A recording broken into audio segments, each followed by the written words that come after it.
Thank you, Senator Graham, as always, for your leadership. Senator Graham and I have been to Ukraine 8 times over the last 3 years. We've been there together. We've worked together on various measures, and we've seen some of those kidnapped children.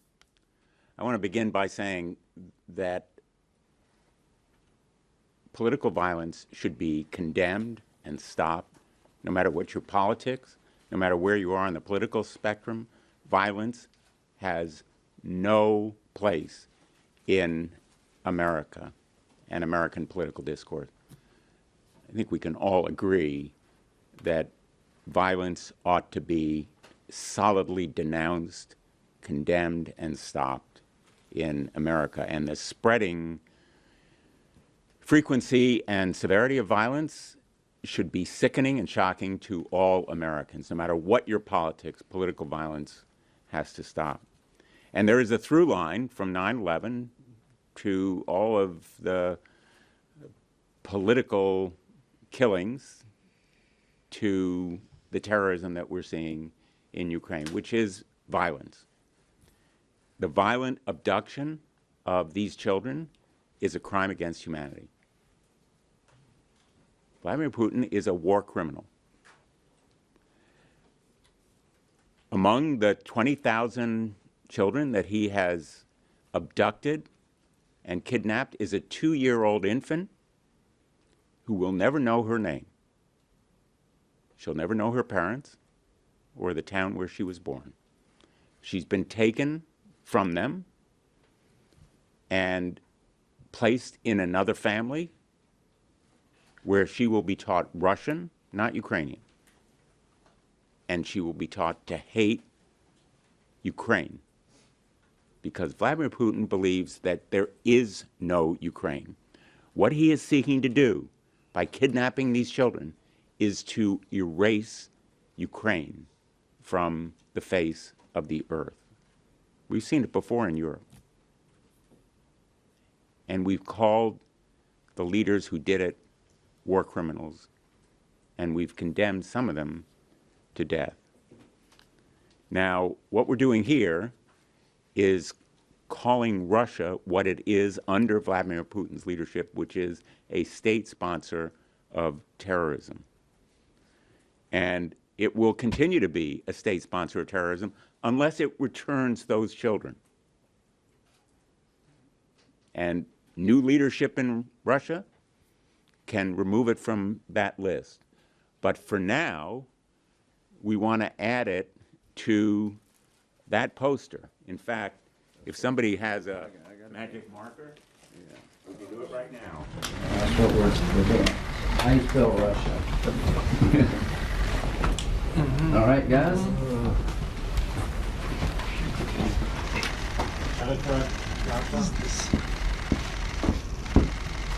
Thank you. So that's where Russia belongs. That's the club. That's the group, a state sponsor of terrorism.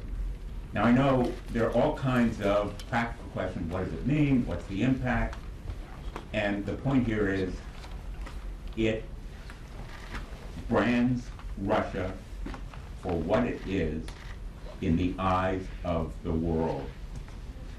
A member of this exclusive pariah club that nobody wants to join, and condemns them not only for moral purposes but also economic goals as well.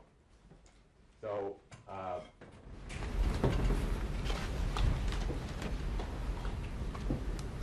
I would just say this measure is no substitute for our sanctions bill, which is also bipartisan, 85 co-sponsors. I call on the majority leader to give us a vote on the sanctions bill after this incursion in Poland. The time is now to show strength. What we're watching right now in Europe is a slow-motion Munich. Appeasement is not a strategy. We need scorching sanctions that will cripple Putin's economy by stopping the flow of money from India, China, Brazil, and others who are buying Russian oil and gas. The best way to bring Putin to the table and achieve peace is to cripple his economy. And that's the goal of our sanctions bill, which we hope will actually inspire President Trump to continue what he is doing as he imposed sanctions on India. More action is important now, more important than ever. But let me just close by saying there really is a moral as well as a political imperative here. The world has to stand for something bigger than just military and economic might. There is a moral imperative about the abduction and kidnapping of children, sending them to families where their identities are erased, or re-education institutions where they are remolded as people. This kind of atrocity we thought ended decades, even centuries ago. It is inhumane, it is an atrocity and a war crime, and the United States Congress should stand up and call it what it is, and I am really proud and grateful to be part of this bipartisan group in raising this issue. Senator Klobuchar.